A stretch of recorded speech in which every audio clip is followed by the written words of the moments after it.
Well, finally, it has happened. After 36 years as supreme leader of the Islamic Republic of Iran, Ali Khamenei is dead. A Shiite cleric obsessed with martyrdom, he went the way he probably would have wanted to. At his office, killed by an Israeli or American bomb during the month of Ramadan. It is a momentous moment. Donald Trump has warned the regime not to escalate further, but the Islamic Revolutionary Guard Corps has already said that it will take revenge. In fact, a fatwa was put out by one of Iran's remaining grand ayatollahs calling on Muslims worldwide to take revenge for his death.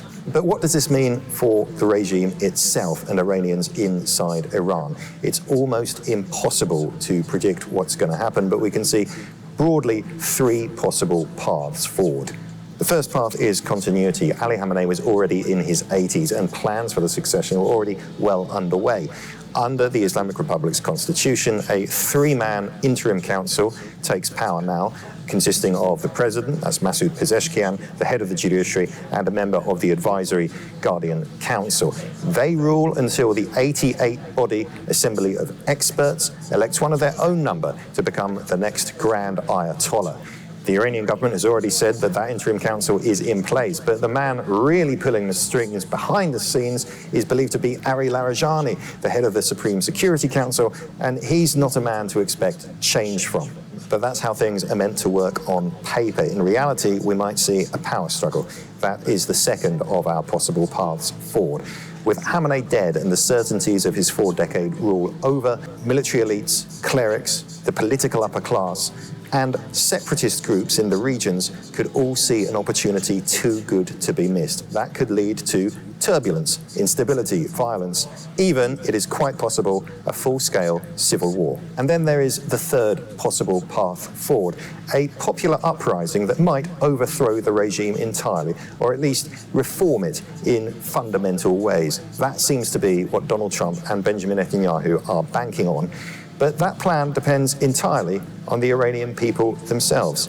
Are they willing to risk another massacre by coming out to take on the regime? And perhaps most importantly, would the ministries of hard power, the security services, the army, the police, even factions within the IRGC, stand aside or switch sides to help that revolution succeed? These factors are all impossible to gauge. For the world, and most of all for Iranians themselves, the coming days will be ones of intense uncertainty. Make no mistake that without Winston Churchill, none of you would be here. It is on the shoulders of people like William Wilberforce, Samuel Wilberforce, Thomas Huxley, Cecil Rhodes, Nelson, and of course Winston Churchill, that we have the great benefit of being in this chamber today. The reason we had to give up the British Empire is because we, this country, the United Kingdom, Britain, Winston Churchill, sacrificed our wealth in pursuing and protecting our civil liberties, our way of life, our democracy, so that the world could be saved from Nazi Germany. And if you think, I don't care, if you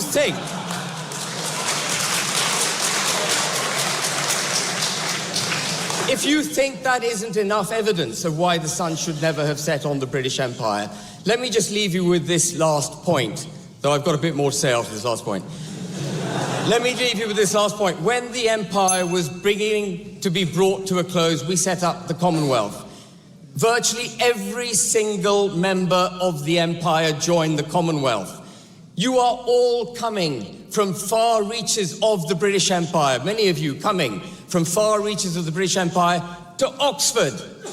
And you're welcomed here. And yet you come here and you traduce our history and you tell lies about our history. And that is not acceptable. And I am sick and tired of hearing people in the pursuit of, I think you touched on it, Olivia, progressive discrimination, which is nothing other than racism and prejudice. I'm sick and tired of sacrificing our values, the values about which Mr. Ashworth spoke, on the altar of this failed progressive discrimination. This is the greatest country in the world. It had the greatest empire in the world. That empire delivered unbelievable good for the world. And it is a tragedy that the sun has set, or is setting, I think, as you rightly pointed out, we do still have the Falklands and a few other islands. It is a tragedy that that is not recognised, and it is to your detriment that it's not recognised, because if you were to recognise it and take your lead from these very great forefathers that we had, you would be better off, and we as a country and the world generally would be much better off. I believe Keir Starmer and his left-wing lawyer mates are anti-British Marxists.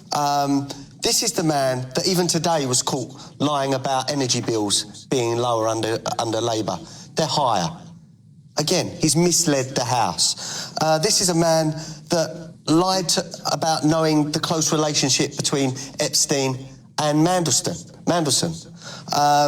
This is the man that lied about putting taxes up for working people. He does not stop lying. This is the man that failed to declare thousands in freebies from Lord Alley. How can we believe a single word this man says? And then when something gets very uncomfortable, when there's a situation which could explode, it never come across his desk. That's his way out. He will not answer straight questions, Patrick.